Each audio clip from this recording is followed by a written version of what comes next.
भक्तजनों, आज आप सुने कुछ भोलेनाथ की जानकारी और कथा। वैशाख महीने में शिवलिंग पर पानी का कलश या घड़ा स्थापित किया जाता है। माना जाता है कि जैसे घड़े से पानी की बूंद बूंद शिवलिंग पर गिरती है, उसी तरह परसनियाँ भी पानी की तरह बहकर दूर हो जाती है। शिव पुराण के मुताबिक सोमवार को त्रयोदशी तिथि के संयोग में जल से शिवलिंग का अभिषेक और पूजा करने पर उम्र बढ़ती है। हर तरह की परेशानियों से छुटकारा मिलता है। शिव पूजा से कई गुना शुभ फल मिलता है। वैशाख महीने के प्रदोष और शिव चतुर्दशी पर सुबह जल्दी उठकर नहाने के बाद भगवान भोलेनाथ का जल और दूध से अभिषेक करना चाहिए। इसके बाद शिवलिंग पर मादार धतूरा और बेलपत्र चढ़ाइए। साथ ही शिव जी को मौसमी फलों का भोग लगाए। इन 2 दिनों में सत्तू, तरबूज और जल के घड़े का दान करना बेहद शुभ होता है। इन चीज़ों का दान करने से शारीरिक परेशानियां दूर होती है। बाबा भोलेनाथ को प्रसन्न करने के लिए आप भी सोमवार का व्रत कर रहे हैं तो शिव व्रत कथा को पढ़कर यह सुनकर इसे उपवास को पूर्ण करें। नारद पुराण के अनुसार सोमवार व्रत में व्याकृत का प्रात स्नान करके शिव जी को जल और बेलपत्र चढ़ाना चाहिए और शिव गौरी की पूजन करनी चाहिए। शिव पूजन के बाद सोमवार व्रत कथा सुननी चाहिए। इसके बाद केवल एक समय ही भोजन करना चाहिए। साधारण रूप से सोमवार का व्रत दिन के तीसरे पहर तक होता है, मतलब शाम तक रखा जाता है। सोमवार व्रत 3 प्रकार का होता है। प्रति सोमवार व्रत, सोमय प्रदोष व्रत और 16 सोमवार का व्रत। इन सभी व्रतों के लिए एक ही विधि होता है। अब कथा सुनते हैं। एक समय की बात है, किसी नगर में एक साहूकार रहता था। उसके घर में धन की कोई कमी नहीं थी, लेकिन उसकी कोई संतान नहीं थी। इस कारण वो बहुत दुखी था। पुत्र प्राप्ति के लिए वो प्रत्येक सोमवार व्रत रखता था और पूरी श्रद्धा के साथ शिव मंदिर जाकर भगवान शिव और पार्वती जी की पूजा करता था। इधर साहूकार और उसकी पत्नी भूखे प्यासे रहकर बेटे की प्रतीक्षा कर रहे थे। उन्होंने प्रण कर रखा था कि यदि उन्हें अपने बेटे की मृत्यु का समाचार मिला तो वो भी प्राण त्याग देंगे। परंतु अपने बेटे के जीवित होने के समाचार पाकर वो बेहद प्रसन्न हुई। उसी रात भगवान शिव ने व्यापारी के सपने में आकर कहा, हे श्रेष्ठ, मैंने तेरे सोमवार व्रत करने और व्रत कथा सुनने से प्रसन्न होकर तेरे पुत्रा को लंबी आयु वरदान की है। इसी प्रकार जो कोई सोमवार व्रत करता है या कथा सुनता है और पढ़ता है, उसके सभी दुख दूर होते हैं और समस्त मनोकामना पूर्ण होती है। भक्तजनों, आज आप सुने भोलेनाथ की व्रत कथा। एक समय की बात है, सबर प्राणियों के हितार्थ परम पवन भगीरथ के तट पर ऋषि समाज द्वारे विशाल गोष्ठी का आयोजन किया गया था। इस सभा में व्यास जी का परम शिष्य पुराण बेता सूत जी महाराज हरि कीर्तन करते हुए पधारे। सूत जी को आते हुए देखकर सैन्य कादी के 81,000 ऋषियों मुनियों ने खड़े होकर दंडवत प्रणाम किया। महाज्ञानी सूत जी ने भक्ति भाव से ऋषियों को हृदय से लगाया और आशीर्वाद दिया। वृद्धन ऋषिगण और सभी शिष्यों आसनों पर विराजमान हो गए। सैनकादि ऋषि ने पूछा, हे पूज्यवर मत कृपाए यह बताने का कष्ट करे कि मंगल प्रद कष्ट निवारक यह व्रत सबसे पहले किसने किया है और उसे क्या फल प्राप्ति हुआ है।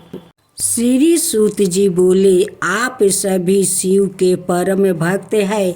आपकी भक्ति को देखकर मैं व्रती मनुष्यों की कथा कहता हूँ, ध्यान से सुनो। रवि प्रदोष व्रत की कथा के अनुसार एक गांव में अति दीन ब्राह्मण निवास करता था। उसकी साध्वी स्त्री प्रदोष व्रत किया करती थी। उस एक ही पुत्रा रतन था। एक समय की बात है, वो पुत्रा गंगा स्नान करने के लिए गया। दुर्भाग्यवश मार्ग में चोर ने उसे घेर लिया और वो कहने लगे कि हम तुम्हें मारेंगे, नहीं तो तुम अपने पिता का गुप्त धन के बारे में हमें बता दो। बालक दीन भाव से कहने लगा कि बंधुओं, हम अत्यंत दुखी दीन है, हमारे पास धन कहाँ है। तब चोर ने कहा कि तेरे इस पोटली में क्या बांधा है। बालक ने निसंकोच कहा कि मेरी माँ ने मेरे लिए रोटी दी है। यह सुनकर चोरों ने अपने साथियों से कहा कि साथियों, यह बहुत ही दीन दुखी मनुष्य है, अतः हम किसी और को लूटेंगे। इतना कहकर चोर ने उस बालक को जाने दिया। बालक वहाँ से चलते हुए एक नगर में पहुँचा। नगर के पास एक बरगद का पेड़ था। वो बालक उसी बरगद के वृक्ष के छाया में सो गया। उसी समय उस नगर के सिपाही चोरों को खोजते हुए उस बरगद के वृक्ष के पास पहुंचा और बालक को चोर समझकर बंदी बना लिया। राजा के पास ले गया। राजा ने उसे कारावास में बंद करने का आदेश दे दिया। ब्राह्मणी का लड़का जब घर नहीं लौटा तब उसे अपने पुत्र की बड़ी चिंता हुई। अगले दिन प्रदोष व्रत था।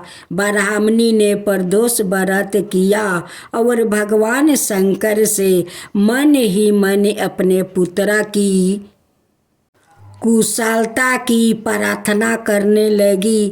भगवान शंकर ने उसे ब्राह्मणी की प्रार्थना स्वीकार कर लिया। उसी रात भगवान शंकर ने उसे राजा को सपने में आदेश दिया कि वो बालक चोर नहीं है, उसे प्रातःकाल छोड़ दे, अनाथ उसका सारा राज्य वैभव नष्ट हो जाएगा। प्रातः काल राजा ने शिव जी की आज्ञा अनुसार उस बालक को कारावास से मुक्त कर दिया। बालक ने अपनी सारी कहानी राजा को सुनाई। सारा वृत्तांत सुनकर राजा ने अपने सिपाहियों को उस बालक के घर भेजा और उसके माता पिता को राज दरबार में बुलवाया। उसके माता पिता बहुत ही भयभीत थे। राजा ने उन्हें भयभीत देखकर कहा कि आप भयभीत ना हो, आपका बालक निर्दोष है। राजा ने ब्राह्मण को 5 गांव दान में दिया, जिससे कि वो सुखपूर्वक अपना जीवन व्यतीत कर सके। भगवान शिव की कृपा से ब्राह्मण परिवार आनंद से रहने लगा। अंत जो मनुष्य रवि प्रदोष व्रत को करता है वो सुखपूर्वक और निरोगी होकर अपना पूर्व जीवन व्यतीत करता है और उसके जीवन में सुखहाली आती है। भगवान भोलेनाथ की जय हो। भगवान भोलेनाथ की जय हो। भगवान शंकर को पति के रूप में पाने हेतु माता पार्वती कठोर तपस्या कर रही थी। उनकी तपस्या पूर्णता की और थी। एक समय वहाँ भगवान के चिंतन में ध्यान मगन बैठी थी। उसी समय उन्हें एक बालक का डूबने की चीख सुनाई दी। माता तुरंत उठकर वहां पहुंची। उन्होंने देखा एक मगरमच्छ बालक को पानी के भीतर खींच रहा है। बालक अपनी जान बचाने के लिए प्रयास कर रहा है और मगरमच्छ उसे आहार बनाने का। करुणामयी माँ को बालक पर दया आ गई। उन्होंने मगरमच्छ से निवेदन किया कि बालक को छोड़ दीजिए, इसे आहार ना बनाइए। मगरमच्छ बोला, माता यह मेरा आहार है। मुझे हर छठे दिन उदार पूर्ति हेतु जो पहले मिलता है उसे मेरा आहार है। ब्रह्मा ने निश्चित किया है। माता ने फिर कहा, आप इसे छोड़ दो, इसके बदले मैं अपनी तपस्या का फल दूंगी। ग्रह ने कहा, ठीक है। माता ने उसी समय संकल्प कर अपनी पूरी तपस्या का पूर्ण फल उस ग्रह को दे दिया। ग्रह तपस्या का फल को प्राप्त कर सूर्य की भांति चमक उठा। उसकी बुद्धि भी शुद्ध हो गई। उसने कहा, माता आप अपना पुण्य वापस ले लो, मैं इस बालक को ही छोड़ दूंगा। माता ने माना कर दिया और बालक को गोद में लेकर ममता माही माता दुलारने लगी। बालक को सुरक्षित लौटाकर माता ने अपने स्थान पर वापस आकर तप शुरू कर दिया। भगवान शिव तुरंत ही वहाँ प्रकट हो गए और बोले, पार्वती अब तुम्हें तप करने की आवश्यकता नहीं है। हर प्राणी में मेरा ही वास है। तुमने उस ग्रह का तप का फल दिया है, ओ मुझे ही प्राप्त हुआ है। अतः तुम्हारा तप फल अंत गुना हो गया है। तुमने करुणा बस दरबीत होकर किसी प्राणी की रक्षा की। अंत में तुम पर प्रसन्न हूँ और तुम्हें पत्नी रूप में स्वीकार करता हूँ।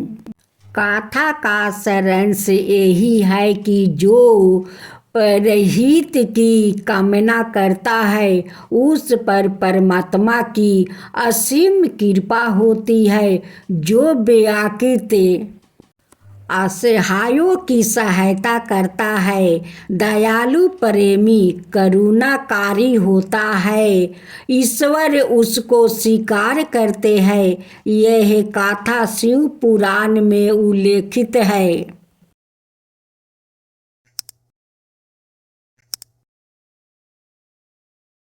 जय शिवा ओमकारा प्रभु हरे शिवा ओमकारा ब्रह्मा विष्णु सदा शिव अर्धंगिनी धारा।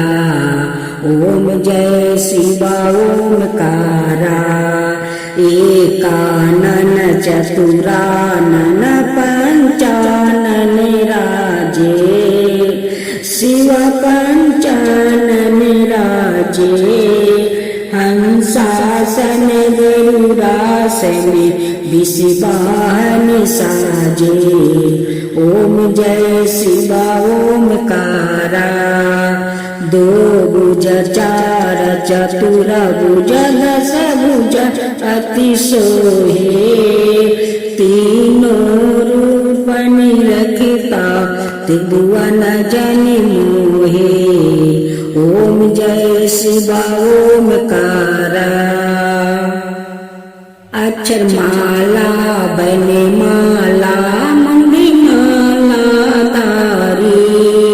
चंदन मृग मद सोहे बोले सुभिकारी।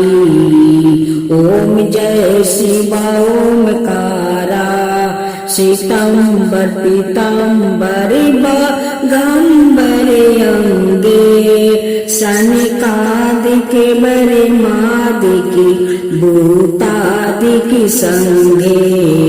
ओम जय शिवा ओमकारा करके मध्यम कमंडल चक्र त्रिशूल धरता। जग करता जग भरता जग पालन करता। ओम जय शिवा ओमकारा ब्रह्मा विष्णु सदा शिव जानते अविवेका। प्राण बचर के मध्यम यह तीनों एका।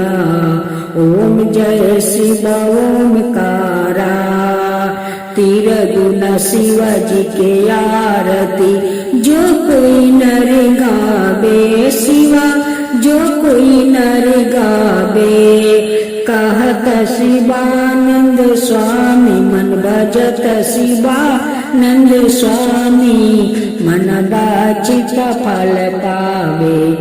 ओम जय शिवा ओमकारा जय शिवा ओमकारा।